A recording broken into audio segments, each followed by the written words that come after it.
Senate backs military reinforcement in Northeast. On the 16th of May 2025, Kulda community in Garha ward of Hong local government was attacked. 16 people were killed. Nigeria police force gets new armored vehicles. We are going to hand over them to the Nigerian police force to enhance their security strength. APC North Central backs Tinubu for second term.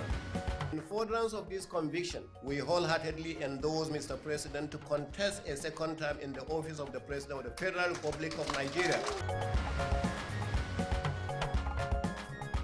And on Good Morning Nigeria today, we shall examine agribusiness policy.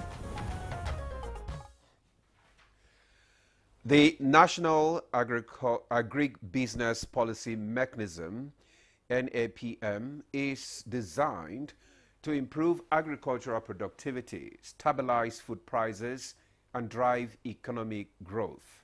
Now, this policy aims to transform the agricultural sector through data-driven policies and public-private partnership, in addition to the Green Imperative Project, GIP.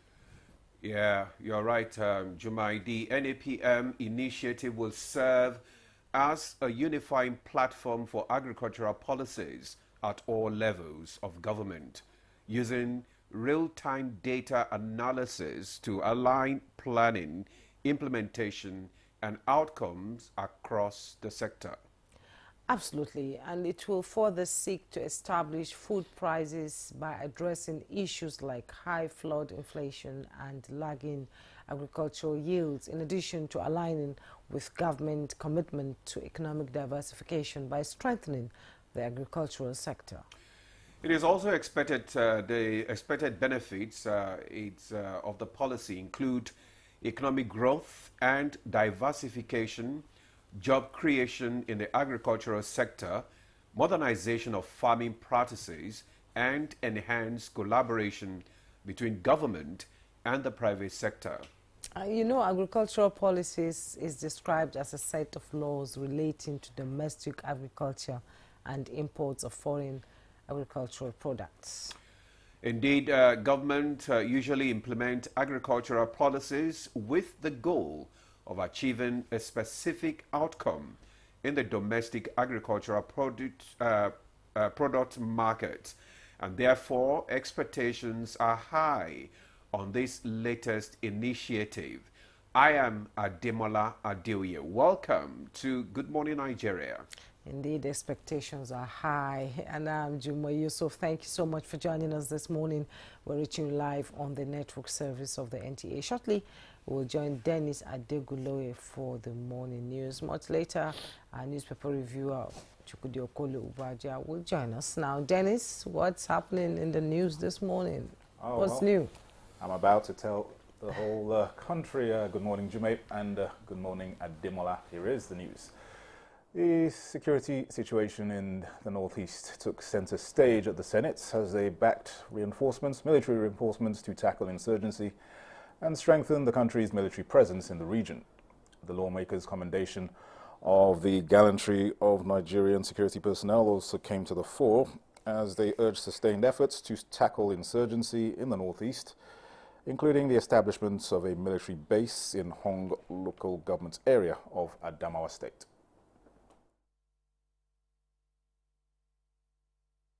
On the 16th of May 2025, Kulda community in Garha ward of Hong local government was attacked. 16 people were killed. 90% of the houses, including place of worship, were burned down. People in the affected areas no longer go to farms. And as the Senate pushes for enhanced security measures, the federal government is also taking steps to bolster the Nigeria Police Force capabilities. Minister of Police Affairs Ibrahim Gaidam inspected 7 brand new armored personnel carriers, marking a significant step towards modernizing the force. This move reflects the federal government's commitment to strengthening internal security and repositioning the police through strategic investments in operational assets and logistics. These APCs you are seeing now We bought them from budgetary allocation of the ministry. We are going to hand over them to the Nigerian police force to enhance their security strength so that they can perform better. They are supposed to use this professionally to combat insecurity in the country. On the political scene, the APC North Central stakeholders have endorsed President Bola Tinubu for a second term. As stakeholders across the 6 states of the North Central geopolitical zone, on the platform of the governing All Progressives Congress, have asked the president to recontest for another term in view of his monumental achievements within his first 2 years. The resolution was reached in a communique drawn at the end of its second APC stakeholders meeting and attended by heavyweights of the party's extraction in the zone.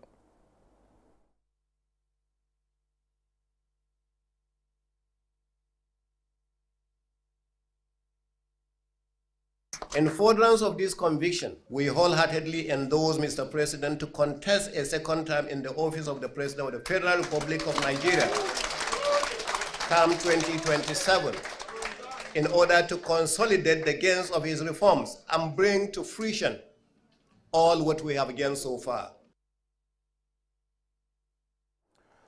The Joint Admissions and Matriculation Board is taking steps to ensure that candidates who missed the recent UTME get a second chance.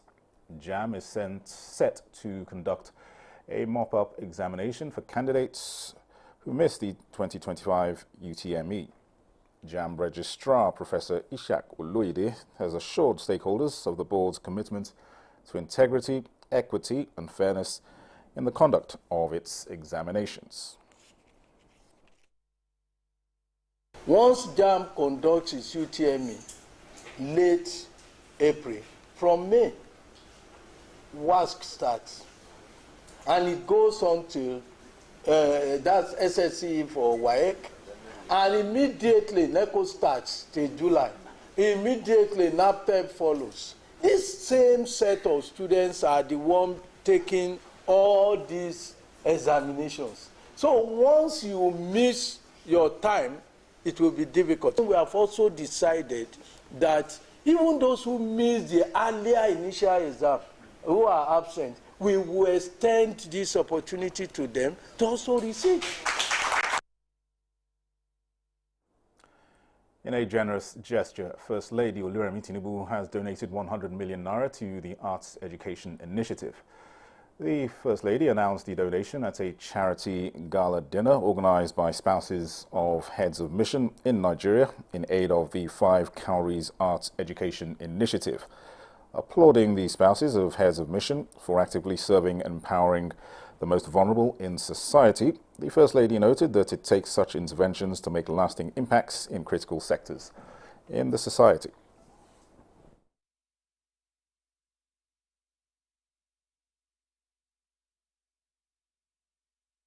From renovating schools and assisting hospitals to support small businesses, your contributions are making a lasting impact in our communities. Therefore, you are no longer just an unofficial assignment in our country, but worthy partners in progress. I say thank you. I also applaud the vision and dedication behind the 5 Cowries Arts Education Initiative. Whether through financial donations, advocacy or partnerships, your support will help unlock the creativity, talent and potential of countless Nigerian children who deserve the opportunity to thrive and succeed. And those are the news highlights at this time. Good morning. Nigeria continues with Ademola and Jume after these messages. Stay with us.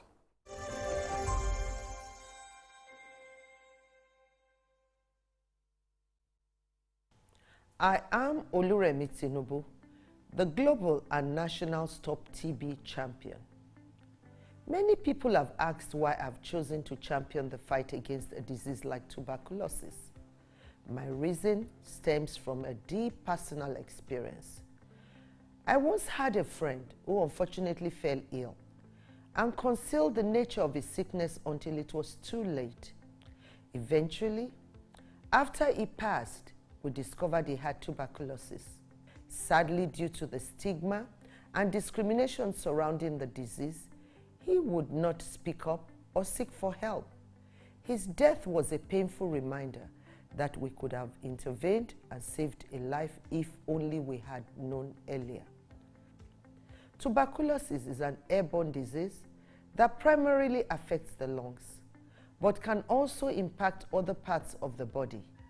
Being airborne means anyone, regardless of their social economic status, can contract it. In Nigeria, one person dies of TB-related illness every 7 minutes, amounting to 206 deaths every day.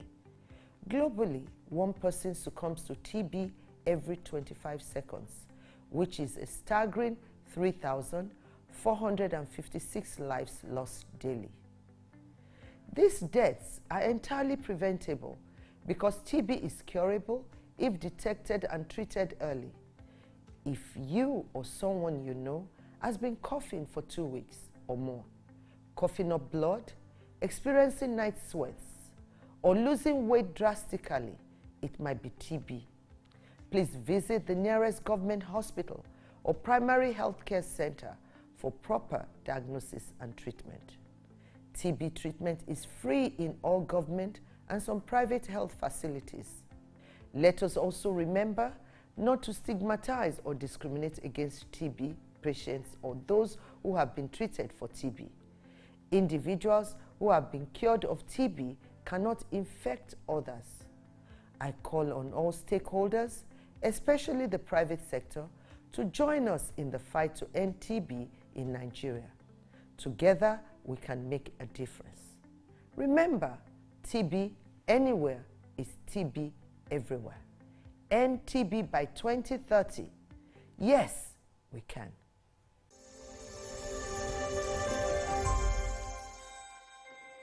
Does your toothpaste give you complete fresh protection? New Close-Up Toothpaste Complete Fresh Protection takes care of your 5 important oral care needs. It gives you strong teeth, prevents tooth holes,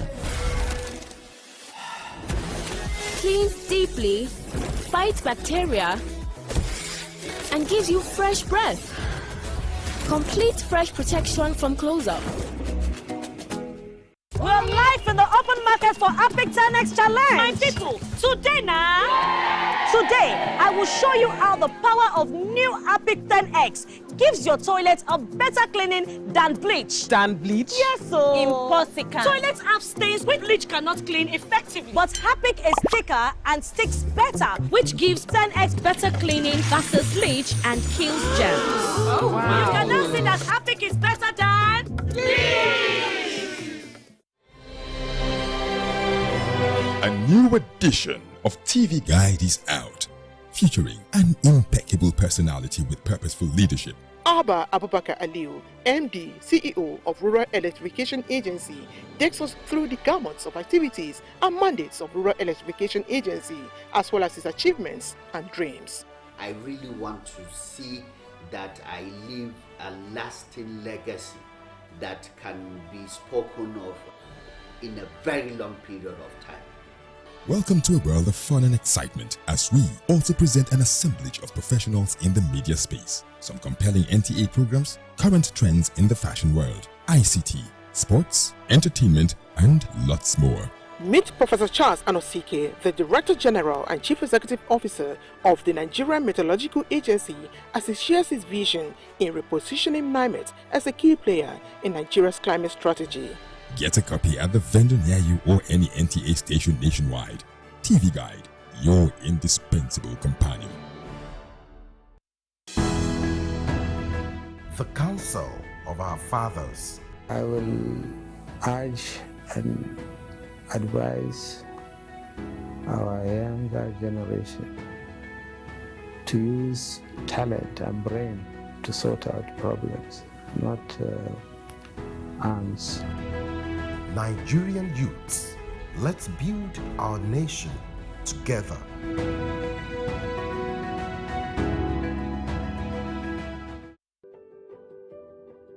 Have you heard the news? The federal government of Nigeria, through its direct benefit transfer program, has started the disbursement of 75,000 naira per household in 3 installments of 25,000, 25,000, 25,000 naira. Each recipient must have a validated national identification number, NIN, to receive the payment on behalf of their household members. To benefit, your household must be in the National Social Register of Poor and Vulnerable Households in Nigeria. The federal government's direct benefit transfer program is helping to reduce the effect of suffering while promoting financial and economic inclusion for the poor and vulnerable population in Nigeria.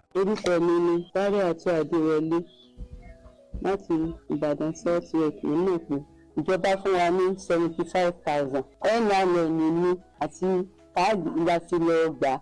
Nígbà tí mo sì gbà, mo fi ṣe nǹkan tó dáa, mo ra oògùn nínú rẹ̀.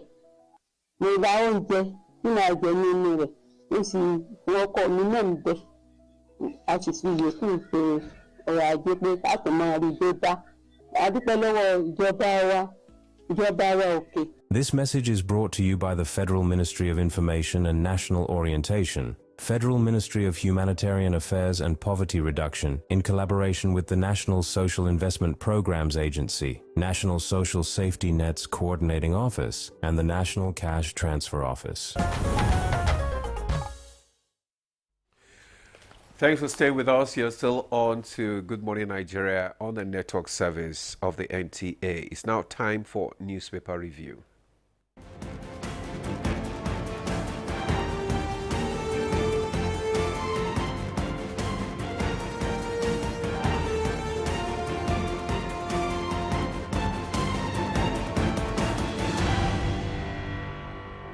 Our newspaper reviewer Chukudi Okolubaja is seated here in the studio. Good morning, Chuks.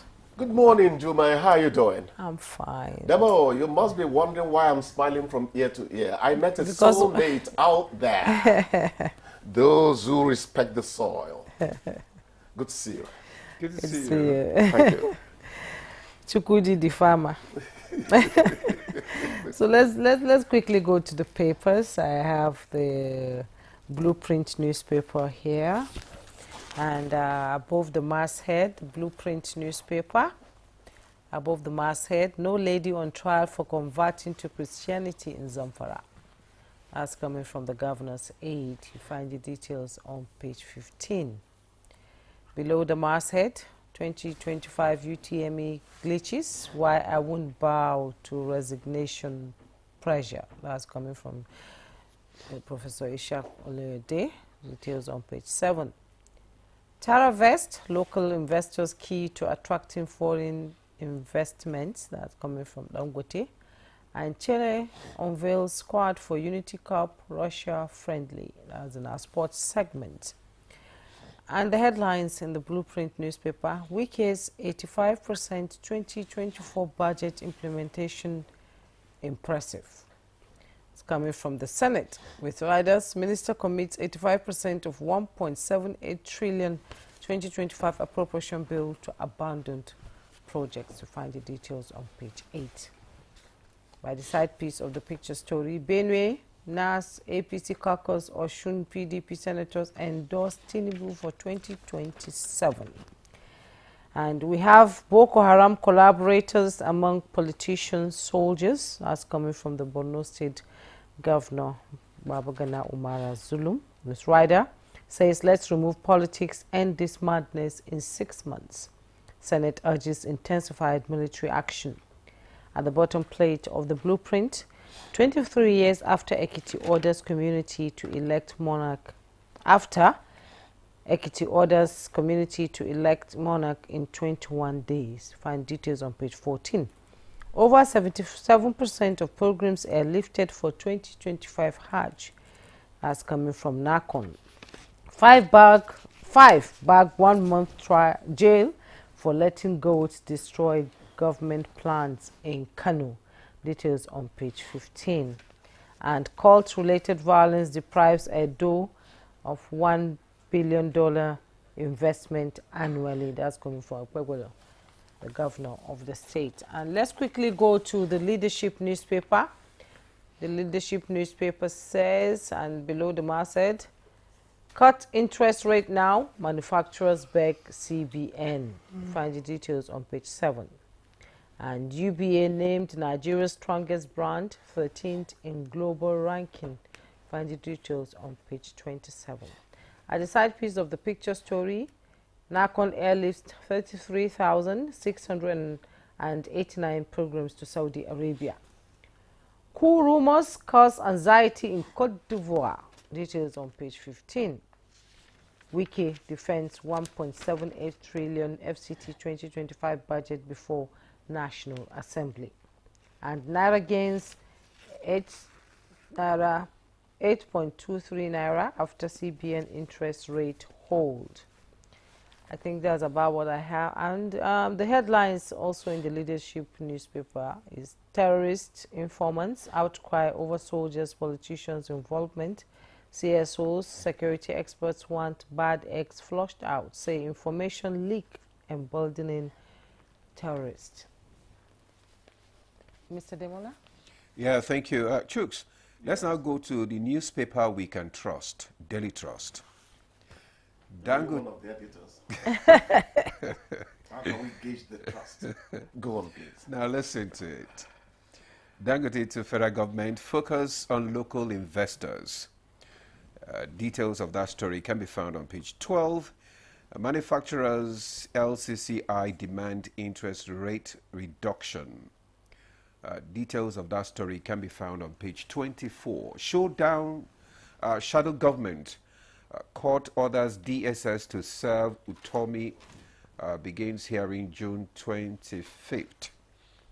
Then the major headline reads 2027 ADC as new bride. Just the black strip there. Politicians, soldiers among Boko Haram informants. Zulum. That story can be found on page 6. Wike raises alarm over FCT security health sector.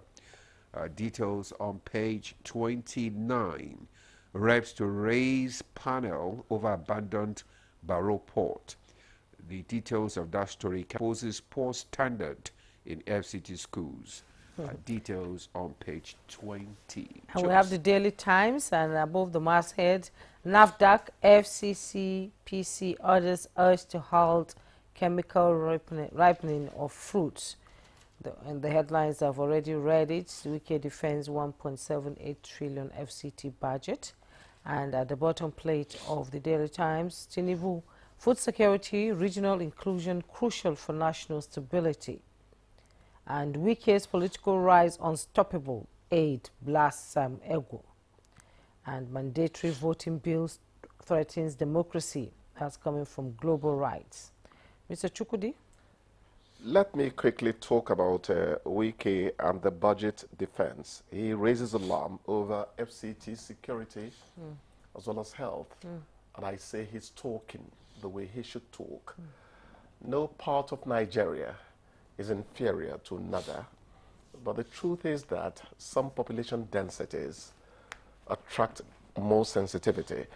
If you say that kidnap happened in my village, the way it did, just 2 weeks ago when some people on medical outreach got kidnapped in my place, and eventually, eventually they said they paid 11 million. They were asking for 20 million. And look at the cheekiness of it. When they asked him to send for people who are going to bring the money, and he said his brother should bring the money. Kidnapped. He said, okay, you be mumu. What if we carry your brother, join you, the money can go 30 million. Just send one man where they drink it for inside the village there so that the value does not attract us. Imagine where they've taken it. Imagine. But going back to Wike. It does not become a business. It's become a big industry. What did Zulum say? Yeah. Politicians and soldiers among Boko Haram informants. Yeah, I saw a video yesterday of a repentant Boko Haram who was recruited into the army. He was caught with live bullets. He wanted to take it to insurgents in the bush or forest, they call it. But one thing about Borno State, it's, I don't understand. The moment Zulu says the camps should be closed, you should relocate your homeland, it starts all over again. Because people are It's like they don't want to leave the camps. People are sabotaging it. Yes. Somebody's out there, a fifth columnist, is sponsoring and manipulating there for personal gain. We call them shadow backers. That's the point. Making lots of money So from it's this. a very complicated situation. But going back to Wike, he raises alarm over health. And that is very, very important. I want to raise an alarm. I hope it's not too late. When I was training some health correspondents about a week and a half ago, 2 weeks ago, one of the doctors, resource person, said the Saudis are coming to take 5,000 doctors and nurses. One and a half weeks ago. I hope they did not succeed. It's an emergency, but we don't seem to know or understand or have the will to handle what is happening. Nobody wants to spread panic, but they're taking it. And I now go to Wike. Do for us, our doctors and nurses, what you did for judiciary people. Make their working conditions attractive so that we can retain them a bit. The Jakba syndrome is too much. I know what I'm talking about. Quickly, on the continent, cool rumors in Ivory Coast. I am one of those who go on social media to talk about the glamorization of Ibrahim Traore of Burkina Faso's regime or whatever. Somebody is trying to make the coup attractive in the West African sub-region. If sub-regional leaders don't know this, it's a pity. Yeah. They are glamorizing it to make it the in thing, and by the time it takes hold, we are all in trouble. Yeah. That's what's happening. Even you see AI productions and all that, all about Ibrahim Traore. Even musicians Something singing is songs. happening, and West African leaders should get on their toes about it. That's why I'm going to stop that. Then, please quickly, we have mentioned ADC as new bride. 2027. I don't know. I don't talk about politicians. He's a man of many roles. That's what he is, a politician. You never get to know about. But let me talk from the point of view of factuality, fairness, accuracy, objectivity, and balance, the parameters of journalism. We are there to say how things are.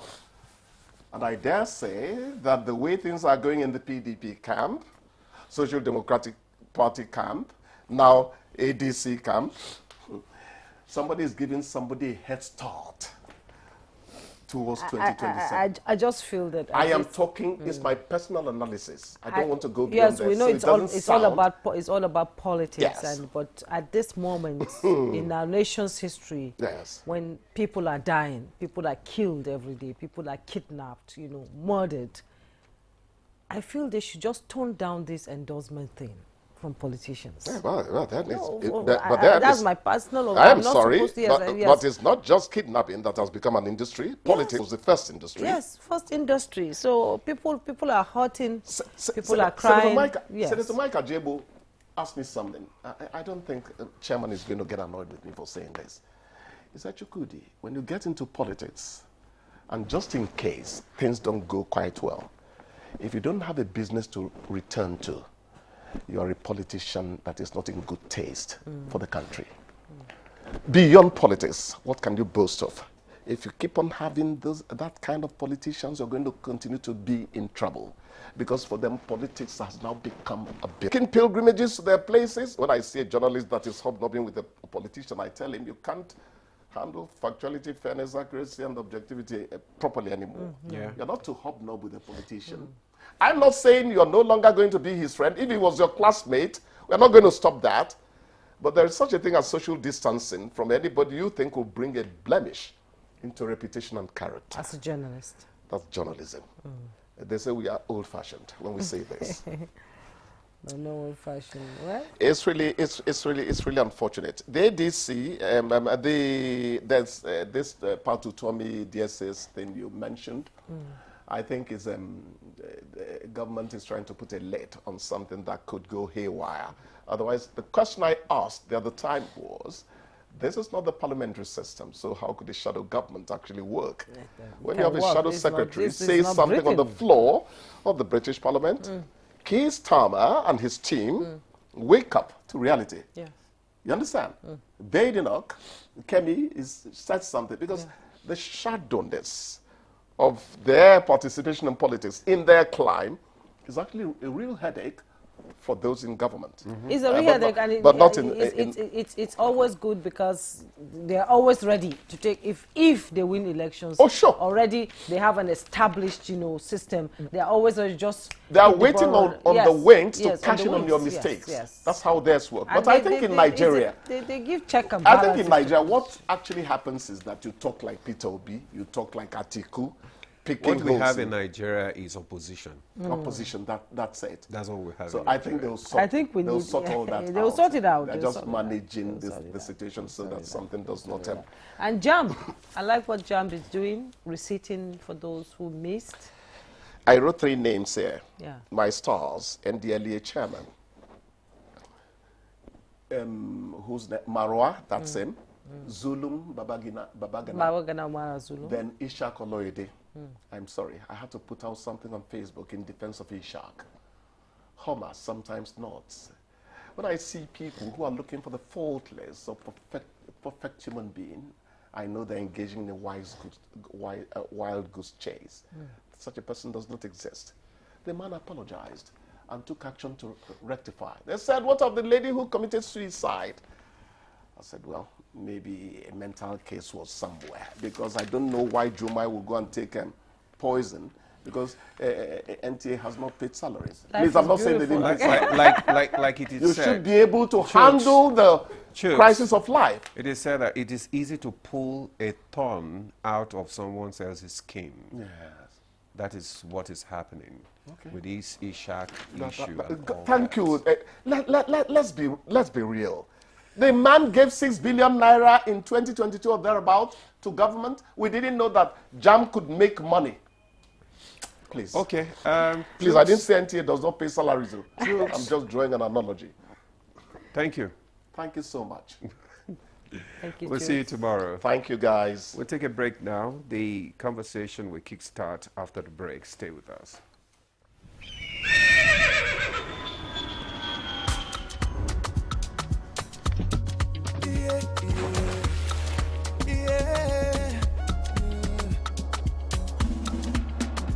From the Atlantic across the savannah to the Sahara, we rise, the land of the free, we know they tire. We dream great, our spirit is undying. Resilient, rooted like palm tree, we sway in colors, with undying demand. We make solutions, we ignite passion, yeah. Ethnicity is unique, we are more than just a nation. We are Nigeria, strengthening unity, we know they carry lives. We are Nigeria, together live the dream of a land with great destiny. We are Nigeria. I am the real Nigerian. Brought to you by the National Orientation Agency, NOA.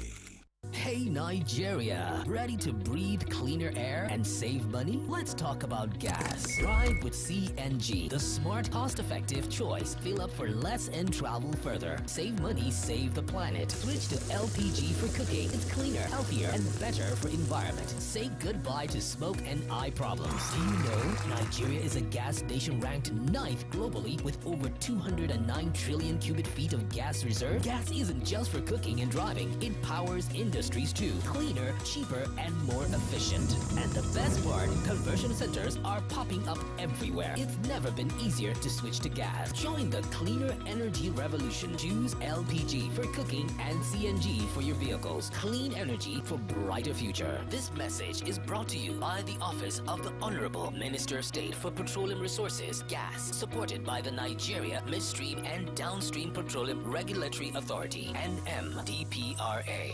At NTA, NTA Television College Jos, you will dive into exhilarating hands that will fuel your passion in education and propel your career to new heights. We don't just teach, we craft the next generation of media leaders. Explore our diverse offering, understanding the personnel matters and issues in the public service, basic development communication, financial reporting under IPSAS, and interpretation of public sector accounting standard IPSAS, audit, internal check and control management, video camera maintenance, new technologies, optics, fiber, IP technologies, automation, storage management, and wireless technology. Challenges and opportunities in the secretarial profession in the digital age. Digital marketing, basic drama, online reporting, understanding the provisions of the revised public service, audio engineering operations and maintenance, camera operations, and intermediate drama. Mark your calendar. The second quarter of 2025 is your launch pad. This is your moment to seize the future. Announcer Management.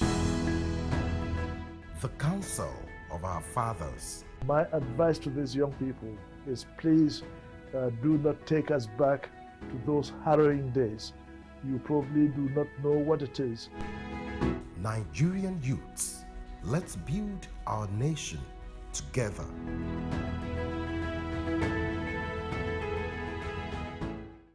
Our major currency unit is the Naira, while the minor unit is the Kobo.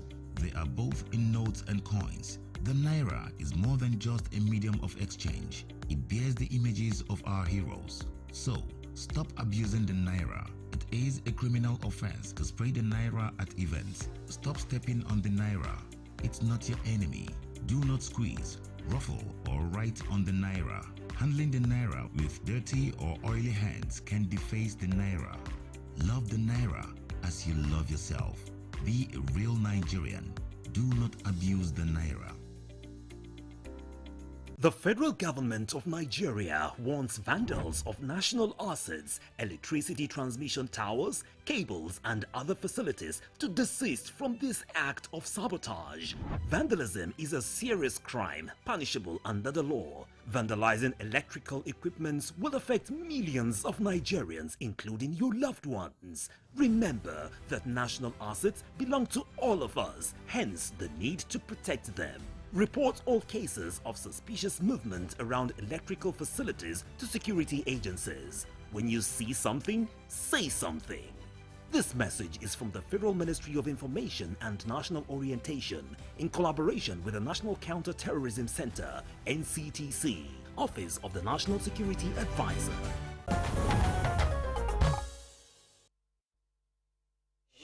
Thanks for staying with us. You're still watching Good Morning Nigeria on the network service of the NTA. Just before we bring in our guest for our conversation on agribusiness policy mechanism, let's take this background report by Ibrahim Dan Hamidu. In every seed lies a silent ambition to grow, to feed, and to prosper. Across Nigeria, agriculture has always held promise. But today, it must do more. Not just feed the nation, but fuel the economy. This is the mission of agribusiness policy by the President's initiatives. Agribusiness means seeing farming not as a way of life, but as a value chain, a full-circle economy. From production to processing, packaging to profit, it requires bold policy and even bolder execution. Nigeria's recent policies aim to transform agriculture from a development sector into a business sector. Strategies now focus on access to finance, mechanization, rural infrastructure, irrigation, and linking farmers to national and global markets. But beyond paperwork and promises, the fields await action. For agribusiness to thrive, it must be bankable, predictable, and scalable. That means stable policies, strong extension services, post-harvest systems, and a private sector trust. Technology is also rewriting the rules. Agri-tech is helping bridge old gaps, connecting producers to prices, weather to timing, and local knowledge to global best practice. Experts agree agribusiness is no longer just about planting maize or harvesting yam. It's about input to output optimization. It's about vertical integration, commodity mapping, and market intelligence. It's about building an ecosystem in Nigeria where soil meets science and policy meets prosperity. Because in the grand scheme of nations, those who can feed themselves and others hold the true power of the future. Value chain experts are on standby here in the studio to discuss how these policies can truly transform Nigeria's agriculture into agribusiness, and what it will take to make the sector bankable, investable, and globally competitive. Thank you so much, Ibrahim Hamidu, for that background report. And we have our guests seated here in the studio to discuss the Agri-Policy Initiative. And we have first, let me introduce Professor Abagambo, Department of Crop Production, University of Maiduguri. Thank you so much for coming. Thank you, Jumai. At least you're not on Zoom today. You're live in the studio. Exactly. Yes. It's a great pleasure to be back home. Thank you. And we have Dr. Emeka Okengu, Agricultural and Development Economist. Thank you so much for coming. You were here on Monday. You're here today. Yes. Good morning. It's a pleasure to have you. Also in the studio is architect Kabil Ibrahim, President, Nigeria Agribusiness Group, and AFAN President. Architect Kabil Ibrahim, you're welcome once again to Good Morning Nigeria. Thank you for having me. Thank you. All right, we also have a Zoom guest from Uyo, Akwa Ibom State, Professor Edna Augustine Akpan, Professor of Crop Science, Faculty of Agriculture, Akwa Ibom State University. Prof, you're welcome to Good Morning Nigeria. Good to see you. Good morning, all. Right, thank you so much. All right, let's just start by looking at this new initiative, this this National Agricultural Policy Mechanism initiated by the government. You know, before now we've had some other initiatives in the past, like the Agricultural Transformation Agenda. We have the Growth Enhancement Support Scheme, Anchor Borrowers Program, and so on and so forth. So tell us, what is the difference? I mean, with this new policy now, this initiative, Prof, let's start with you. Well, thank you for having me once again. Yeah. Now, the only thing new is, previously, agriculture was never viewed as a business. Okay. It was a kind of traditional thing. My grandfather was a farmer, my father is a farmer, so I am also a farmer kind of thing. But this time around, agriculture is viewed as a commercially, economically viable, profitable investment venture, whereby you, as any other business, you can enter a bank, pick a loan with the intent of making profit out of it. You have your plan, you have your master plan, whatever, but then this time around, you're going in as an investment expert. Okay. And you're sure that you're going to get a profit out of it. And another thing with the agribusiness is that not all of us need to be on the farms. You know, the value chain, the input delivery, the production, main production on the farms. Then after the production, the processing, the marketing, and the distribution. There are people that deal in agricultural products, taking products from the north to the south, from the south to the north. They don't know where the farms are. So these are the kind of people that want to entail across the value chain so that it will be a real business value chain, viable, commercially viable for the country and for individuals. We want to see the impact on the farmer at the subnational. By the time you now increase the value chain, you are giving the farmers the opportunity to gain more from their products. And that is the main difference between this particular policy and all the other policies. Okay. Yes. So this time it's a kind of investment-driven business idea agriculture. Investment-driven business idea. And opening the doors, opportunities for those who want to go into agriculture. Definitely. So can you tell us what are the key objectives of the four objectives are, there are four objectives actually to it. The first one is the agricultural input delivery.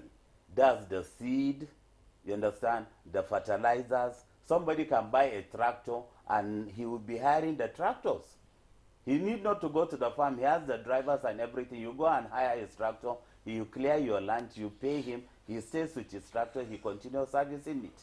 Then somebody will just be selling seeds. You understand? Another person will just be selling fertilizer. But they are not on the farms. That is the first premise. We have to take them into cognizance. Then the second one is the main production. That's where the farmers come in. They do the actual production on the farm, etc. Then after that, we need the processors. You know, there is a huge post-harvest loss. We're talking of about 45% in the horticultural sector. Every 100 mangoes, 45 is gone. Every 100 yams, 45 is gone, either through bad harvest, through bad whatever. But then we now want processors, whereby you have a small agro-allied facility that you can actually make the yam into yam flakes, into yam powder. You can get the onions at Alero, Sokoto, KB, etc. And then you now can actually stop the perishability, the high cost of perishability, and then you can actually turn it into something else. It's doable. And you don't need a very big company to do that. And the tomatoes, by the time you're traveling on this Kura, Churoma road to Kano, when you see the kind of tomatoes during the on-season, you know, they will ask you to pick it even for 100 naira. Because if you do not pick it 2 days after, it's gone. So we need these small agro-allied industries. The oranges in Boko, the mangoes all over the country now, it's mango season. Everywhere you see, you go mango. But they're not single one processing plant. So we want a situation where under the agribusiness, there will be uptakers to produce. Even women, you can make a kind of mango drink. I can see in Abuja they've started. You see watermelon, beetroot, cashew, and then you see orange and pineapple. A kind of combination that women are doing. And it's going fast, really, it's going fast. So these are the kind of things we have on our mind now. To reduce the post-harvest loss, you have to bring in more people into the market. Then finally is the marketability. Let every agricultural product that is produced in Nigeria be marketable, and then it should be consumable. So we also reduce the post-harvest loss. So you now bring in marketers into the agricultural value chain. And that's the aim. Those marketers have the money. They are not on the farms. They are not into production. But then they are waiting for the products to come out, for the products for somebody to process, and all of a sudden they begin the movement of the products from where it was produced. It's a collective. Exactly. And take it to where it is needed immediately. So these are the people you see moving across the country with the trucks, etc., all over. They know where the product is needed presently, and they know where they can get that product immediately. A case study, if you're looking for maize today, Saminaka is #1 destination. So you just move there, get whatever you want, and then push it to the south where there is plenty of poultry business and people are waiting for poultry feeds. So this is the kind of thing that is in the new agricultural business, and I find it particularly interesting because for the first time it's all comprehensive. It's all comprehensive. Thank you. Holistic and also workable. Okay, thank you very much, Prof. Dr. Okengo, and you are agricultural and economics development analyst, and I know that you've been following, government initiatives, over the years, just like I asked Prof. What do you think is different with this initiative compared to the previous one, from your own experience? Okay, maybe I should not use the word follow. Maybe the right word should be participate. Okay, you've been participating. Professor Gambo and I had been part of that initiative at a technical level in trying to put that document together. Okay. And of course, you know my relationship with my elder brother, Architect Kabiru. No. You don't. This is our order. So the three of us in this room have been very integral in trying to develop the back end of agriculture. And maybe I should tell you, while I was in the World Bank as National Strategic Consultant for the mining sector, one of the things that I learned clearly was the intrinsic relationship between agriculture and mining. And that's what actually pushed me more to look at agriculture more than even the mining sector. And part of the arguments that I presented in that process was to say we have retained the pro-poor thinking mode for agriculture, and this has remained the bane of creating volume that can unlock value. And this is also the major issues with one word that Professor Gambo used, which is very heavy. He said we are unseasoned. And as long as we remain unseasoned as a country, what we'll now be having is a time where you can be able to buy tomato at 100 naira and a time where you can't buy it at 100,000. Yeah. Okay? And this can be mitigated by just one simple program. Yeah. If you want to turn agriculture into a business, what you need to do is to build a corporation that runs as a business. What happens today in Nigeria is that agriculture, you know, the best you can get out of the best programs, all the things you have listed here, are proposals that get approvals and reports that retire millions and billions. Now, what is the right way to go if you want to build a corporation? You should be able to build a system where you have outline business cases, where you have full business cases that now have financial interrogation. Okay, where you have SWOT analysis, where you have what you call project-based funding practices that now ties outputs, okay, to failures and rewards. Are you following what I'm saying? Yeah. So part of what I was pushing was to say we must establish what we call the AgriCorp.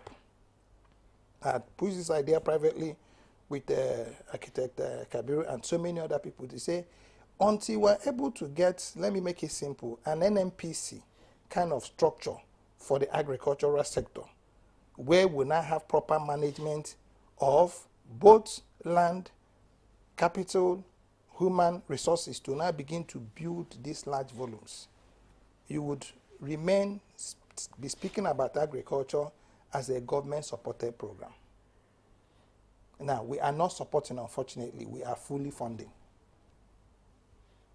Okay, and because we are fully funding, government has, I think, placed about 800 and something billion in increase the budget of agriculture. You will find out that those things are going to be put into subheads. Okay, that might not have very tangible, you know, outputs apart from reports and retirements. This is where I think, you know, the challenge is. And in trying to resolve this challenge, we must be able to, first and foremost, it's not only about the subnationals. I keep telling you that we are no longer into what Professor Gambo said, yes, is correct. We must be able to keep the traditional, you know, practices, but nobody is talking about vertical agriculture. Okay? Nobody is talking about virtual agriculture. Nobody is talking about hydroponics, aquaponics. In the COVID period, a lot of hotels were turning into farms. You have agricultural farms today that are going 20 stories up in the sky. Mm-hmm.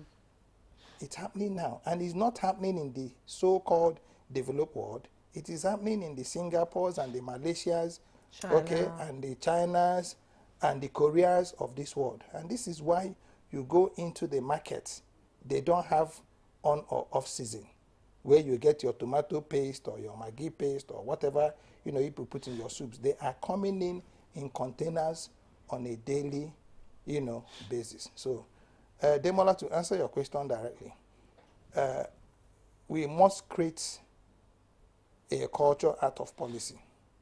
And that culture we must create out of policy is not to speak commercialization, but to practicalize, okay, the value chain that leads to commercialization. It's quite interesting, you know. Agriculture has developed around the world faster than we're thinking about, because we have to survive. It's one of the basic needs of man. Food is necessary. Let me bring in Architect Ibrahim into this conversation. Now, let's look at the implementation stage of this this policy? It was announced in April, and I think it will start in July this year or so? No, June. It will be launched June, in okay, June, so it will yes. be launched in June. So what are the strategies that will be used in the implementation of this policy? Well, unfortunately, I'm not a government person. I will not know what the But you're on the table with them. No, hang on, I'm coming. My predecessors in this discussion have said many things about agriculture and agribusiness. I have always been a proponent of agribusiness. I started agriculture as a poultry farmer to make money from architecture. And my concept is, if you leave people to just do the drudgery of farming to feed themselves, you will never grow. All the countries of the world who have very high income from agriculture actually do agribusiness. Agribusiness simply means adding value to what you do to get prosperity. And it has to be sustainable prosperity. Now, we have been part of the discussions towards I think there was a launch of the National Agribusiness Policy Mechanism.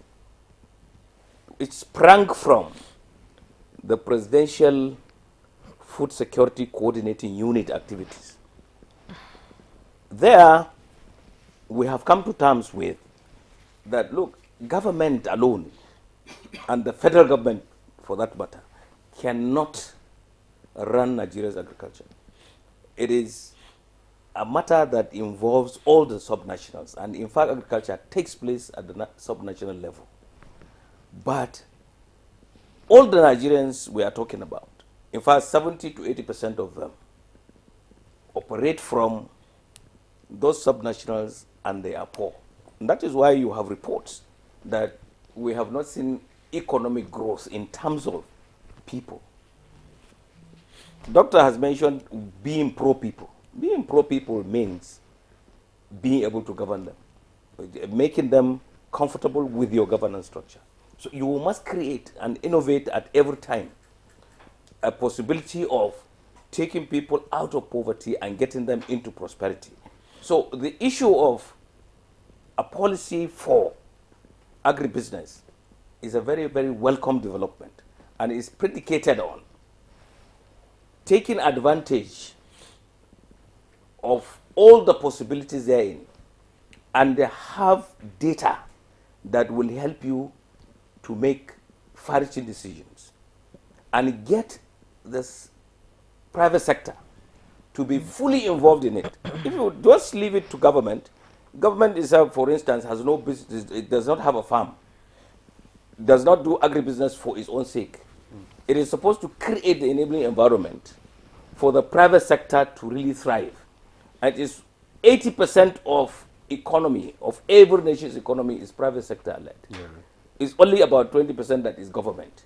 So the idea of getting this platform and getting mechanisms to be able to enhance economic growth from agriculture for Nigeria is very, very germane now, because agriculture is actually the backbone of Nigeria's economy, in truth, not just by mere proclamation.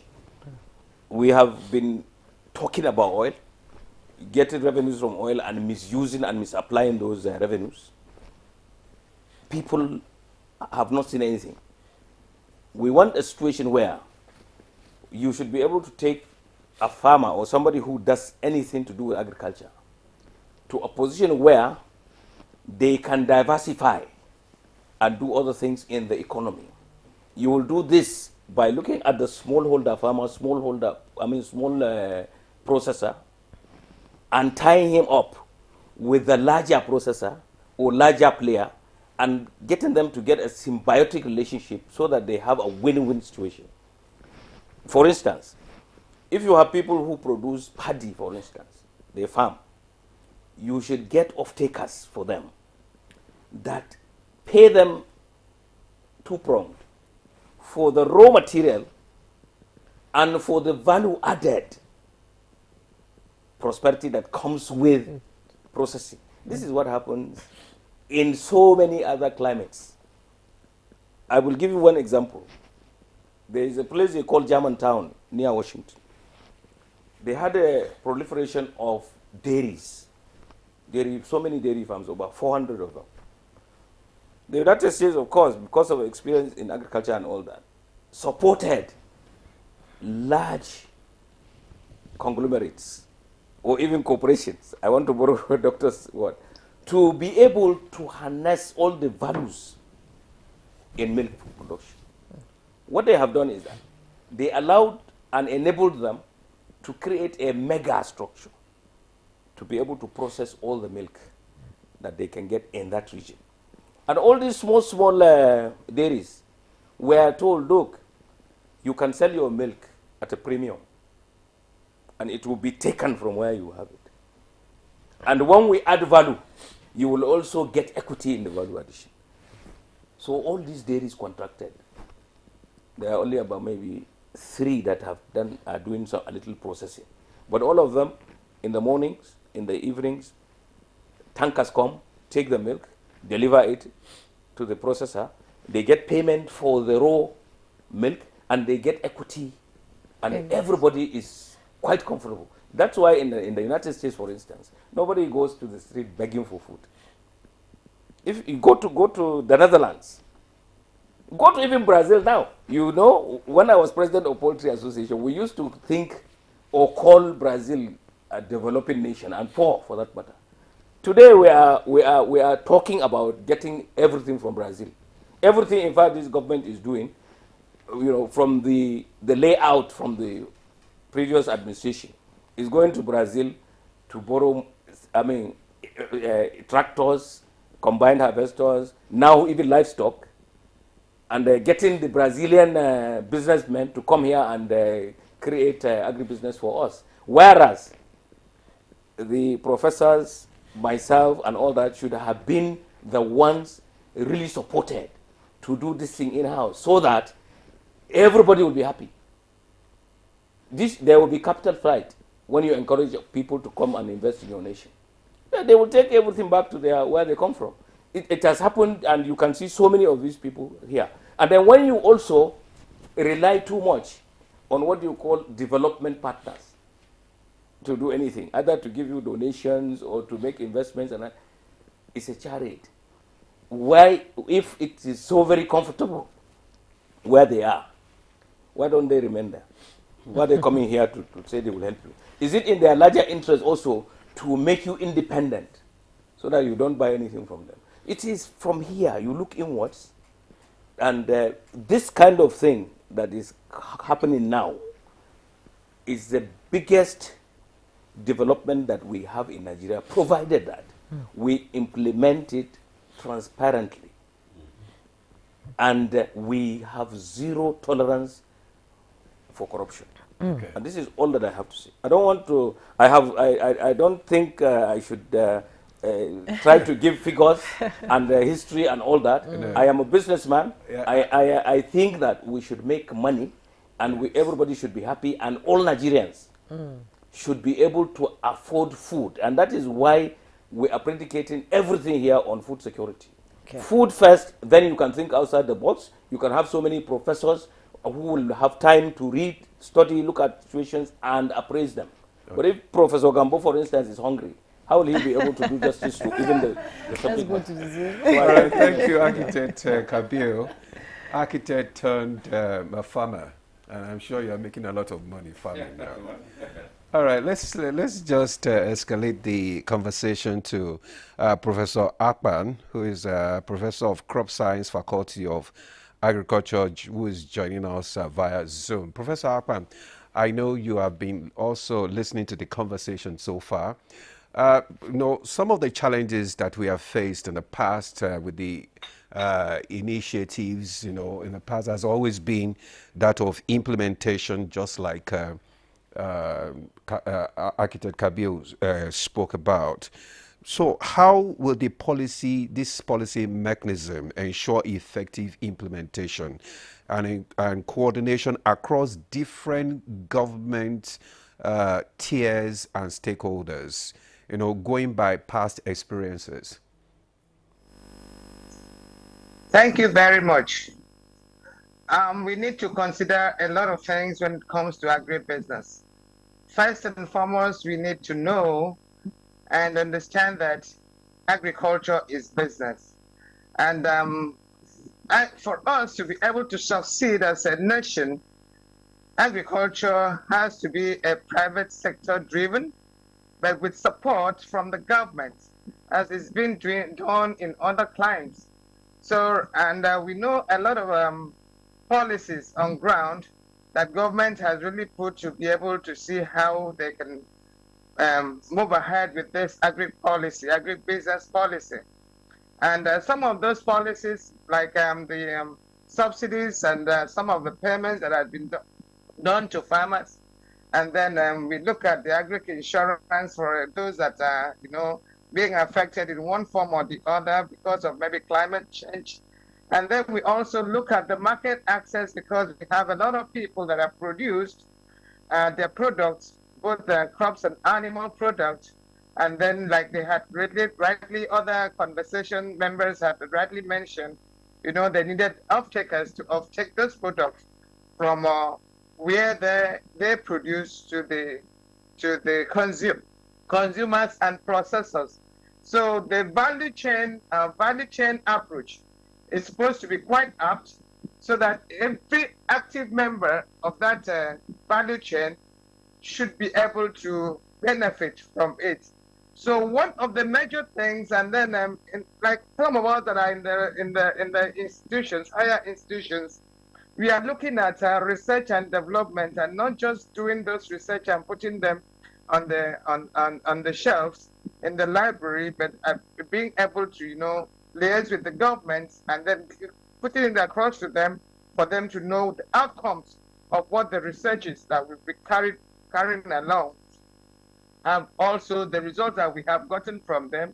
And then from there, we'll be able to, for us to be able to do the agribusiness policy effectively, we need a steady stakeholder participation. And who are these major stakeholders? It's the farmers. And then when the farmers are fully engaged, and then the research findings that we have, based on what we've been able to conduct in research institutes, could also be, communicated to them through extension agents too. And at the same time, those what you call a stakeholder participation, there should be a proper monitoring and evaluation process that is being put on ground to be able to follow up on the activities and then see how it could also help.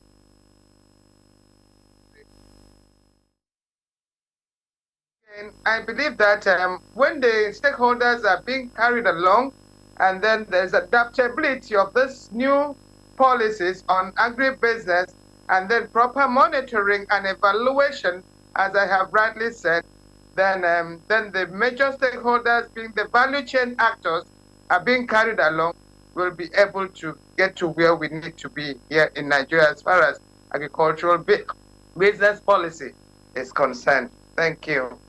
Oh, Professor Edna, I would like to stay with you a bit there. But before I throw my question to you, please, the number for you to send your SMS and WhatsApp to join this conversation is on the screen.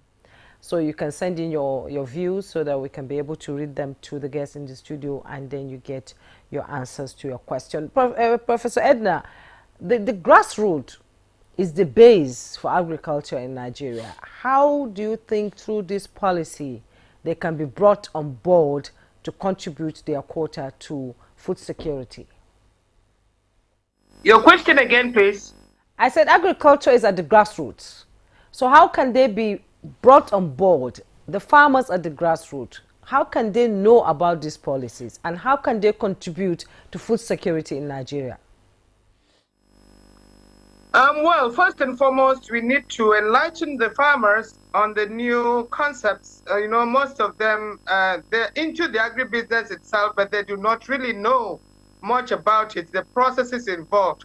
So they need to be sensitized properly, and the awareness needs to be created amongst the farmers, and then the farmers need to be trained and retrained, using a language that they will understand, so that they could be able to, contribute meaningfully to agricultural production and productivity in Nigeria. A lot of researches have been going on, and most often where we have the agricultural development programs, ADPs, they have a program that they normally call a fortnightly trainings, FNT, every 2 weeks for farmers, where all the research findings and new findings, innovations, and technologies are being taught to the farmers in the grassroots level. And then most of the farmers that have gone into commercial agricultural production, they are being linked to, off-takers. These off-takers will off-take from the farm gate and then sell to different markets. So market access, like I rightly said, is one of the key components of agribusiness. So it is one thing to do business, another thing to be able to get access to market, to be able to market the products that you have produced. And at the same time, you also need to follow up to be sure that they are properly supported, either through, subsidies and payments, especially the farmers at the grassroots. And at the same time, we also have to look at agri-insurance in particular, because of the climate change we're having. In some of the rural areas, they are flooded and most of their crops and animals are destroyed. So they need that support. If they're not enlightened on the, agri-insurance, most of them will lose their means of livelihood. So one of the things we need to do in the rural climate is for us to be able to help the farmers to improve their income and means of livelihood, and then link them to available markets and sources of markets, so that at the end, most of the agricultural losses that we have, the post-harvest losses, will be reduced tremendously. Well, thank you very much, Prof, for that, your contribution there. There is need for a proper, awareness, especially with the farmers at the grassroots concerning government initiatives. And also she talked about, the need for monitoring, proper, monitoring and evaluation, which is necessary for to drive these government initiatives. Let's come to you, Prof. On Monday we talked about this inflation, going down, and we talked about the need to have stability in food prices. Now, how will this initiative address food inflation with strategies that will be employed, to stabilize, food prices, especially in the market? Yeah, this is one of the cardinal principles of the new agribusiness plan. Yeah. By the time you now, like I said, process what has been produced, at least to 90%, then definitely you are making sure that the post-harvest losses are drastically reduced. Okay. And by reducing the post-harvest losses, it means that you are giving more people opportunity to take from what has been produced. I want to give a practical example. Mangoes, oranges at Boko, when it is produced, like I told you, the post-harvest loss is about 49% in the horticultural subsector. All the fruits, most of the fruits, 49 get lost. So what we are saying now is, if you have an off-taker that takes the oranges, he doesn't produce the oranges. The farmers in Boko do the production. He buys from them, and then he has a small processing plant. He now makes them into juices, or he dries them into what you call dried fruits, like in foreign countries, or he mixes them with other products to make another product. So that means all the oranges are now processed. So when you process everything, the next person is the marketer, which you have already identified. And the marketer is the main businessman. He doesn't care about the farm. He doesn't care about how the oranges are produced. He doesn't care about how the oranges are processed. His own is just to take up and then keep moving. He knows the areas that particular, he has done his studies. So he knows the areas where those particular products are needed. And then he now carries them. And from there also, he might also fill his trucks with other things and bring it back. So through that, the food security is going to be enhanced because the post-harvest losses are going to be drastically reduced. But then, there is something very fundamental to that, and the policy has captured it: mechanization and technology. Without these two things, all the things I'm talking about now cannot be possible. You cannot be using pestle and mortar to be making fruits, fruit juices. Really, Jumai, it's very difficult, It's even difficult. in your house, you understand? So it's just for a small scale, but now we're talking of a larger scale. So you just have to give the incentive to those people to make sure that they have the necessary machines and they also have the necessary technical know-how. That is very important. And talking about mechanization, the country is a vast country. Desert here, forest there. Low rainfall here, high rainfall there. Jumbai knows in the northern part of our state, Borno, it's about 2 months of rainfall. It's either you do your agricultural activity within the 6 months or you're out of business. Definitely 6 months. That's why we have 40 days varieties of groundnuts, 40 days varieties of other crops. We've been adapted to all this. And in most cases, we have to go out and pray a lot before the rain even falls. Okay. But then within the same country, you have Focados Island in Rivers State. They have 12 months of rainfall per annum within the same country. And that discrepancy and variability makes Nigeria a very great agricultural nation. Okay. Professor Edna talked about getting the active participation of the private sector. How do you think they will ensure the success of this initiative? Yeah, they have to, because, you know, once you talk about private sector, it's about people that are interested in getting profits after investments. And we said the policy intends to make agriculture an investment platform. So you put in your money, you do the necessary things, and you get your profit. You can go to the bank, get a loan, come and invest into it, you get your profit, and you pay back the loan.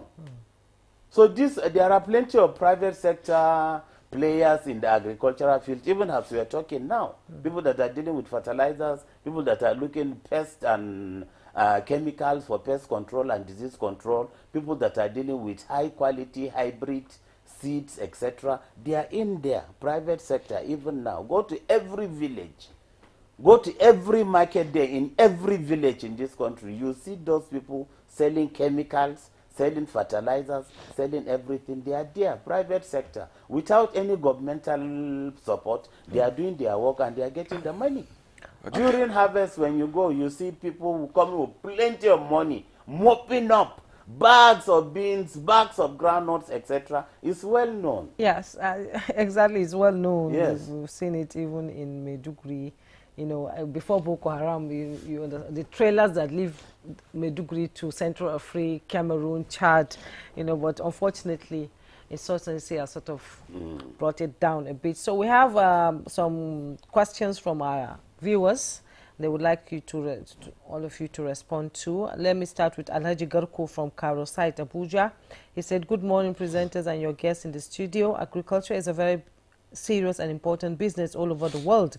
Agriculture is a business of producing food and can control food insecurity in every nation. Any nation that can feed its citizens well will have less insecurity and other forms of crimes in the society." I think it's high time to do away with manual way of farming in this 21st century. I want to ask your guests in the studio, what is making it so difficult or hard for the federal government to actualize mechanized farming in Nigeria, as it is happening in other nations in the world? Farmers in other nations are the richest people in the society. Alhaji Garko from Karo. And another one said, "Good morning to everyone in the studio. What's the government doing about storage facility? It's because most agri-products are perishable, and if you go to the rural areas where these products are coming from, you will see a lot of perishable ones, and farmers lose money in this era. What is government doing about it?" That's Engineer Bello Abdul Malik from Kubwa. And Another one said, good morning, my brother Demola and sister Jume. I'm Abbas Abubakar Saad from Jalingo. Agricultural policies often offer benefits such as increased food production and job creation. However, I have 2 questions. He said, how can these policies be made to effectively support smallholder farmers, especially in accessing modern farming tools? I believe it's high time we take irrigation farming seriously. We shouldn't rely so heavily on the rainy season. We need year-round production, otherwise we will continue to face shortages and complain. His second question is, why did the USA, China and India do differently? What did they do differently to support their farmers in feeding their large populations? If there is, can we adapt that? Yeah, Professor, Dr. Kengo. Thank you very much. I will start from where Alhaji Kabiru, spoke about Brazil. Maybe it's important for us to know that Brazil is probably the biggest producer of livestock in the world today, by just simply taking a policy of 1 Brazilian, 1 cattle. And that cattle's output was now supposed to be supporting that Brazilian's, contribution to GDP. But they didn't have the people keep the cattle. They got a conglomerate that now started managing the cattle on behalf of everybody. Today, Brazil is the biggest producer of cheese. Let me not talk about blood meal. Let me not talk about leather. Okay, these are even the bigger, outputs of agriculture. Let me not talk about what they call cellular lightweight concrete, okay, which is actually produced from hoofs that are biodegradable, cow hoofs and horns. Now, if you go to India, at one time India adopted a policy, they called it the Indian Exploration Fund Limited, just like we have the National Agriculture Development Fund. And what they did was that they funded exploration in India and then defined all their resources and then started grading them vis-a-vis the investments that needed to come into it. China, as regimented as it is, every Chinese company you see coming to Nigeria has the back-end support of the Chinese government, but they come as a private sector company. So they build conglomerates around all these things and then push them, support them with a lot of patient capital. I had mentioned this to you people earlier. Patient capital means that these are capital that allows you to do your back-end, do a lot of studies, do your pesting, do your SWOT, do your feasibilities. Now, what you have in Nigeria is that the best you can get is that there's an agri loan. Somebody talked about the Anchor Borrowers program. And how was that program being run? They come to your storage and pay you against what you have in your storage, not what you have in your farm. So what were the people who were taking the loans doing? They were going to get warehouses, going to market, and they were mopping up goods to put in the storages. Now, what that meant was a lot of the goods that were put into that storages might not have come from Nigeria. Yep. Because we have a lot of other places you can be able to get it. And why did this happen? Because you didn't have a conglomerate, okay, that was now holding this thing for you. Now, the question they ask is, what can we do differently? I'll tell you what it is. Because, again, you don't have a central point, you'll be very surprised that the Ministry of Agriculture has no control over forestry. Okay? And in this stead, now, a lot of the things that goes on in forestry, they don't have any input into it. And you have a lot of crops, okay, that can come out of flora, fauna, that can come out of forestry. You'll also be surprised that the Ministry of Agriculture has no relationship with the management of our dams. Okay? You'll also be very surprised that they have no relationship with the management of our water bodies, our marine and ecosystems. And let me tell you, Jumai, Ondo has is the longest coastal line we have in Nigeria. From Ondo, it has about 100 kilometers of land. Now, this is a country that has a shortfall of over 3 million tons of fish. and you have that water body. I think Akeredolu, when he was governor, had dredged it. And then somebody gave me that paper to do an analysis. I said to the person, please, I have looked at this, your paper. I'm not seeing any fishing program here. I'm not seeing any nets. I'm not seeing any aquaculture. So what Akeredolu had done is to dredge for canoes to carry firewood from one point to the villages and then be able to transport people on water in a country that has a lot of need, okay, for aquaculture. Hear me, Jomai, because it's important that we get it correctly. Yes. If you, at the last time I came here, I spoke about the ICRC. You go and do, for the ICRC, when you want to do what they call unsolicited, you have a bright idea, you take it to ICRC, a ministry supports it to them, they give you what they call a no objection, leading to an FBC that can get you to go to FEC. I can tell you on good authority because I'm involved in one. There are a lot of FEC approvals that have been done by other administrations that have not been engaged now. Or implemented. Not even started. Because there is no way to go. There's no central body to go.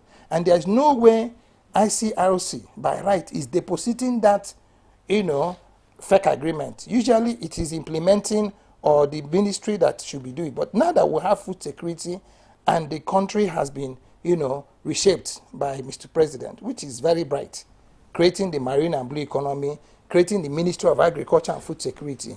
What I expected, was that everybody and anybody who had a program around those sectors would have been advised to now go to do a presentation, do a report, do a status report, which is what I thought the CDCU, would have been doing. To say, if you have any project 15 years back, 10 years back, 20 years back, government is a continuum. And can I tell you, and I'm going to rest on this, there is nothing in this new policy that is not in OFNO. That is not in DIFRI. That is not in Green Revolution. There is not in NAUDA. There is not in APP.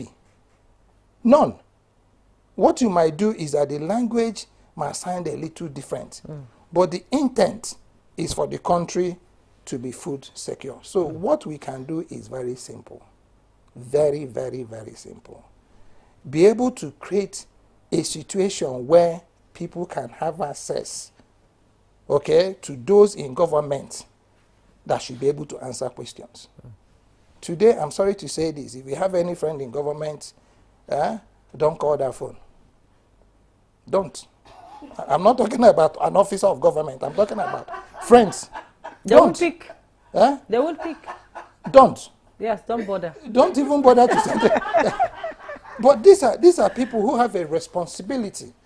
So Mr. President must make it possible, for us to have a situation where these people who are in charge of these things can be able to give him a publishable and measurable report, on programs that are doing. You have ministries today. I can discuss it if I have the time, but maybe I shouldn't. But I'm saying to you, we're talking about food security. And I dared you, and I'm going to use it as an example. I'm going to put those bags in Borono. Oga keeps talking about season. And I said to people, forget about season. It is about water. It is about water. The moment you can water a plant, and it has the right nutrition and soil, it will grow in the desert, which is why they have what they call desert agriculture. Please read it up. Israel, which is in the desert, in case people do not know, if you go to Israel, I was pleasantly shocked. I think they did it to capture people's imagination. I saw this tomato growing out of a rock. Yes, rooftops. Now, but in my curiosity, I said this magic can be happening in my time. So I went behind the rock and I saw one little tube. And what was that tube? That tube was just passing water, to a place that was now feeding. And I said, this is the magic. So if we're able to understand that the greatest challenge we have in this country is our season.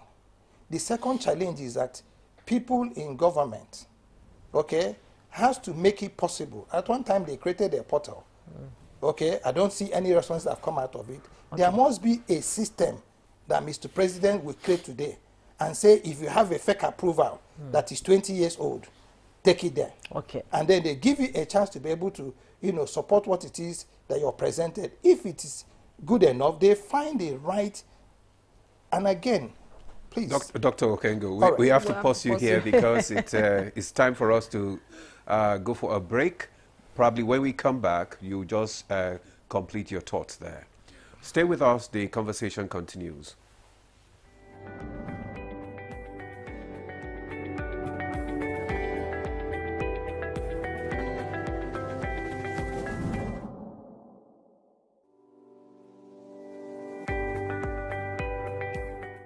Well, creativity is so broad. I would say whatever it is that you're creative about, it takes a lot of practice before you become very good. So if it's something you intend to pursue, it's something you have to keep doing. You have to keep practicing. It's not going to be an overnight success, which a lot of people look for.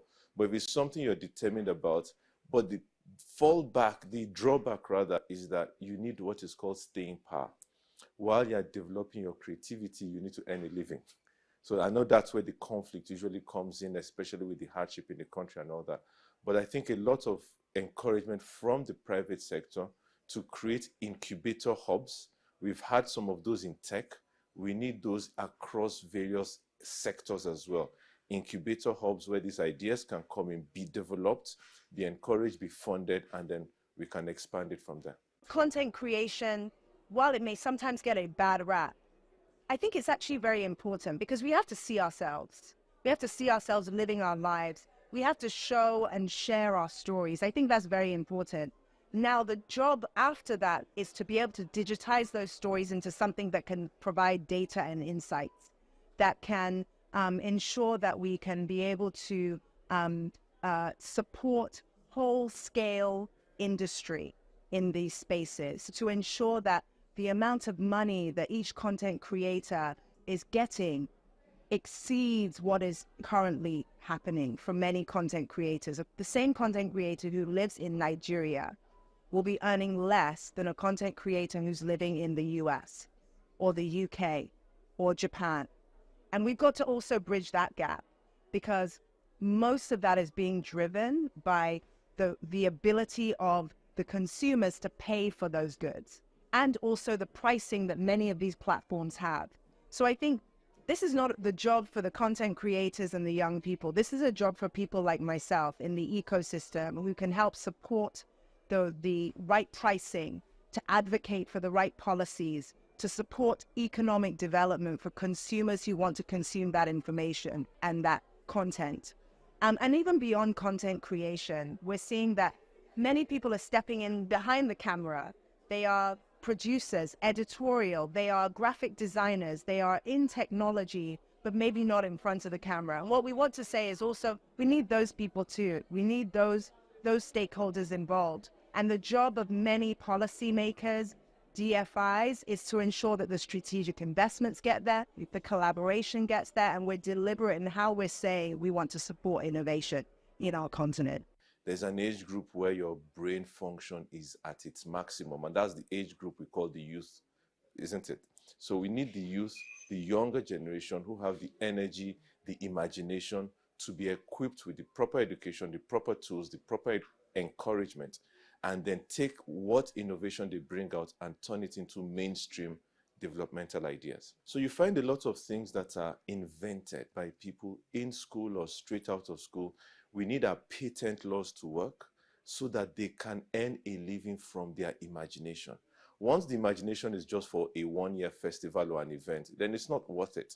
Somebody creates something, we need to get our patent laws to work, we need to enforce them, and then the private sector can use those patents to develop things and encourage more people to be more creative. Back in the days, yes, you have to be an engineer, a lawyer, a doctor.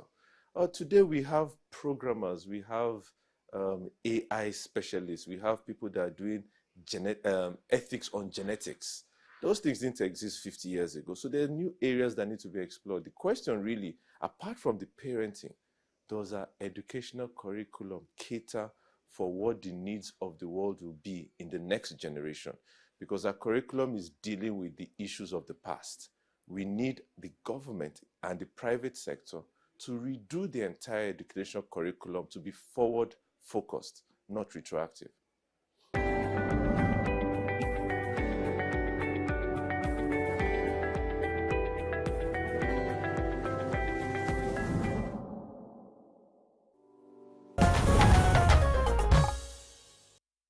Yeah, welcome back. You're still on to Good Morning Nigeria on the network service of the NTA, and the conversation is still the National Agribusiness Policy Mechanism, and we have our guest in the studio.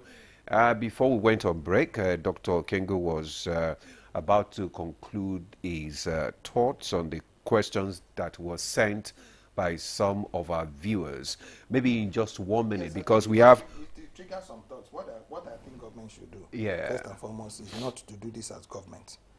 Okay, if government had called a corporation, every corporation that comes into this country, the first thing you do is to look at their profile. What do they show you? Exactly the kind of thing that my boss has said here. 400 people will come together and say we're an SPV, and then they answer one name. Who is managing director? Alhaji Kabiru.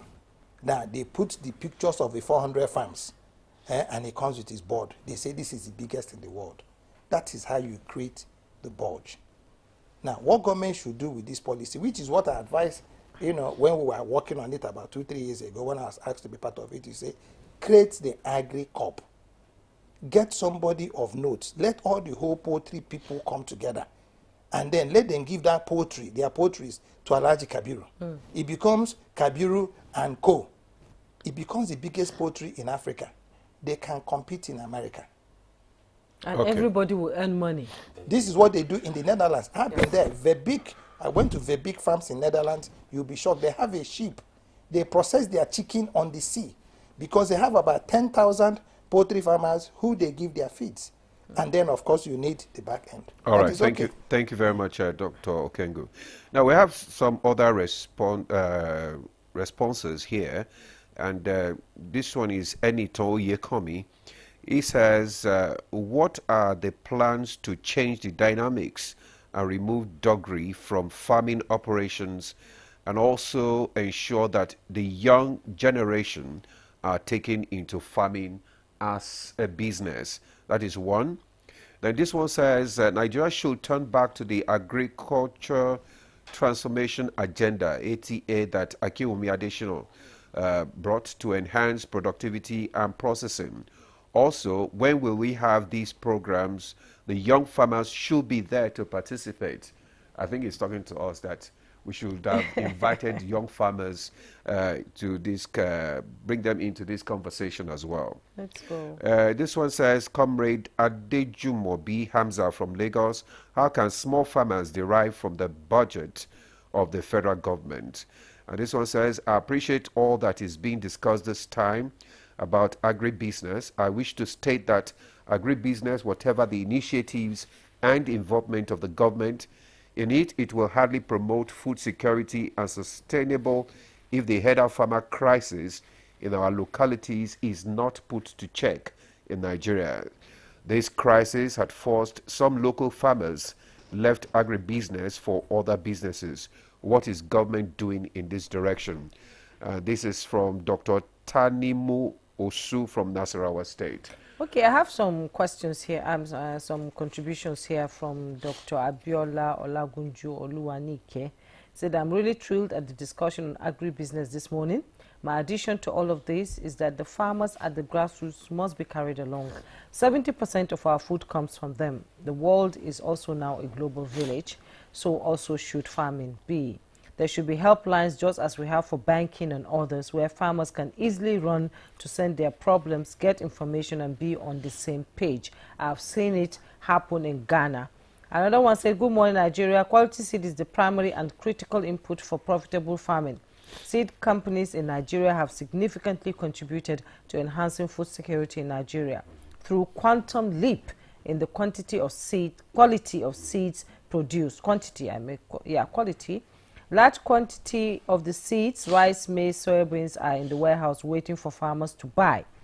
What do you think will happen to these seeds if the government imports 10 100,000 tons of rice into the country. That's coming from Olonilua Femi. Another one said, good morning to all presenters and all the resource persons. The farming season just begins now. The farming inputs are not easily accessible for the farmers to be able to cultivate large hectares of land. Also, the insecurity that is ravaging most of the states, how can these farmers be able to go to farm? Most people are even afraid to take loan because you're not even sure of harvesting the crops after going through a difficult time, and someone will ask you to pay ransom before you harvest your crops. I'm Samuel Luca from Jos, but residing in Abuja. Another one said, good morning, panelists. You have not talked about the access to land and labor availability and payment for labor. That's from Barrister Wabugo Odo. Maybe we should, before architect will respond, maybe we should go to Uyo and get the response of Professor Arpan, then we'll come back to the studio. Yes, thank you once again. A lot of questions have been asked and raised over there, all over the country. But all I could say is that we need to be intentional about agricultural production and productivity, because we all eat to live, and we live to eat. And then to be able to solve most of those issues that have been raised, we need to have at least agricultural hubs, agricultural hubs in most of the, in all the geopolitical zones, or even all the states, so that it could also help to, solve most of those challenges that the farmers do have. And when we talked about water alone, water cannot, be a standalone in agriculture, but we need water for even the animals and then the crops that we cultivate. But the funniest thing is that, in Nigeria, in the northern part, they have a long dry season, dry spell, and then in the north, and the north in particular, they depend mostly on irrigation farming, agriculture, because of a few months of rain. But in the southern part, they're also depending on rain-fed agriculture. So I think agricultural production and productivity has to be, location specific when we are trying to tackle those challenges. So like I rightly said, we need to be intentional about all the approaches and then the strategies we need to put in place to be able to make agribusiness policy work in Nigeria. And like we rightly said, since it is all encompassing, these are the rules, that are being put in place, and the strategies that are being put in place by governments and organizations and even the farmers to be sure that food is available in the country. So, and I also plead that the federal government should have a dedicated budget. Everybody, irrespective of the area of specialty in Nigeria, needs food to eat.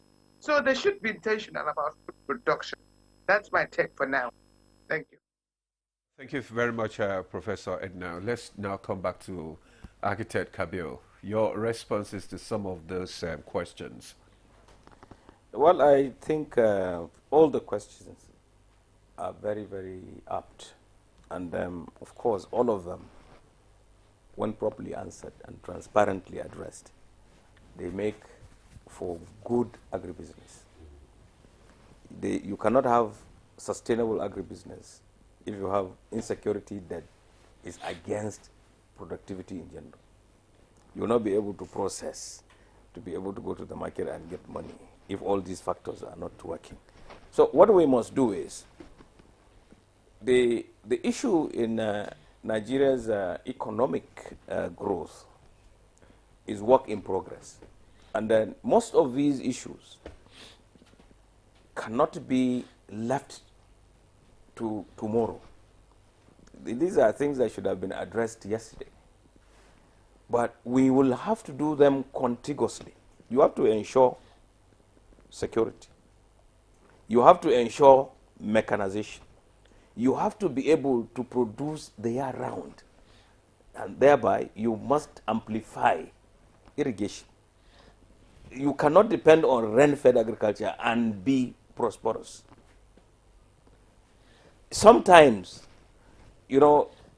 it's very, very easy for anybody to say, well, we work 2 months, we work the land for 2 months, and the rest of the time we are resting. What about economic losses during that time? we must be able to have data. We must be able to assess and reappraise and get the true situation, not fairy tale. You cannot plan when you do not have sufficient data and details. Okay. And you don't progress when you don't know what to do and what issues to address. I had always said, the issue of food security in Nigeria, for instance, since we have 6 geopolitical zones, and we know what is staple in all these geopolitical zones, first, we begin with getting sufficiency in those staples in those various regions. Whatever is over what is required comes to the market and goes to the storages. You strategically store these things to cushion inflation. You know, inflation is a very, very important factor in Nigeria's economy. We must also address more than anything food inflation, because it is food that is sine qua non to productivity. You cannot even produce well, even if you have a 200 horsepower tractor with GPS. You will not be able to move it if you are hungry. So everybody needs food. So you must put a very high premium on food security. And food security will come about to many people, either through doing it directly or through being players or stakeholders in agribusiness. So the whole issue is, first, agree that agriculture provides the opportunity for Nigeria to be prosperous. It also provides the opportunity for a household to have sufficiency in everything. And the whole nation will grow from a successful agribusiness or agricultural productivity. Now, I will give you the example of China. Many years ago, we used to call Russia and China iron cutting countries. Yeah. But the population of China is over 1 billion. And nobody is saying that they have empirical information that there is hunger in China. What did they do? They looked at all these issues, solved them, be very practical about them, avoid or not tolerate corruption, ensure transparency, and everything is working there. Many, many people want to go to China to buy things to use here. Most of the things that you are talking about, mechanization and all the equipment in irrigation and all that, you go to China, you get exactly what you want, the quality that you want. And that is why when, for instance, many years ago, when the Federal Ministry of Agriculture opened its doors for us as AFAN to come and buy equipment, we looked at the equipment they had, we went to the market, the prices that they gave was even higher than what was in the market, and the quality was less than what obtained in other places, because the people who went there as contractors ordered the quality that would give them the best profit. So if there is government intervention, it should give and obtain the best quality to the people who will work, and that's something that is going to be there for a very long time. If you give me an equipment that will last 1 year, the next year I will come looking for another equipment. Yeah. You give a person an equipment that will last for 20, 30 years. They will produce optimally, and then they will be able to even replace that equipment on their own. They will not come back to you to do that. And then again, we should not look at the issue of agriculture as the issue of the federal government of Nigeria. No. Agriculture really takes place in the rural areas. Agriculture all over the world is a rural vocation. Okay. If you go to the Midlands in England, for instance, this is our colonial master. Go from Paddington Station up to Manchester, because everything that is in the public domain is showing that there are a lot of stresses and turbulences in northern Nigeria. There are many people who are jobless, many people who go hungry and all that. I said, what this government has done in allocations is so much that every governor in northern Nigeria, for instance, can bring out 3 billion naira and put it in a pool for the 19 governors and address the basic needs of agricultural production now And in 2025, you can see the difference. You can measure it, you can see it if everyone coalesces with every other person to do this thing seriously. Collectively. So the thing is that we don't sit here in NTA and talk about the federal government has not done this. No. In fact, for agriculture, we should talk more. We should dwell more on what the subnationals should do to agriculture. Okay. The federal government is supposed to, of course, create the enabling environment because it has all the forces to ensure everything that we have been talking about, zero corruption, security, and all that. So as far as we are concerned, the policy now on agribusiness should be held very well and implemented very well, and people should be encouraged to take part in it from the private sector more than from the government. Thank you very much. Thank you so much. And let me come to Professor Gambo now. In the deployment of the NAPM, you know, in each state and across the country, we will also respond to the text messages that came in. What should be the top priorities? Okay, now there is something that is very significant that was raised, somebody talking about youth inclusiveness into agriculture. Last week I was invited for a program, inauguration of youth in agriculture. It was organized by Action Aid, GIZ, and the Senate Committee on Agricultural Productivity. In fact, Senator Salim Mustafa, who is the chairman of the Senate Committee, was there. And once we inaugurated the youth, they came from across the country. You could see them across the country. And I think I did not see anybody that is above 25. But they've already formed themselves into a formidable force. And the major outline of what happened was, when the senator was talking, he said he has moved a motion for a bill to establish 1 trillion naira for youths in agriculture, and he promised, is on record, that the bill is going to pass through second reading, and he said by September that 1 trillion will be available just for youths inclusiveness into agriculture. And I think that is a very good news. Then secondly, talking about security, within the last 2 weeks also, the federal government established the forest guards policy. So that one is a very good one, whereby now you train the people and then they go protecting the forest, making sure that farmers are doing their work very well, forcing those that are disturbing the peace to be out of the forest, etc. And I think that's also a very good move. This all will help in actualization of the agribusiness plan. But then, Juma, your question is very important to the whole agribusiness plan.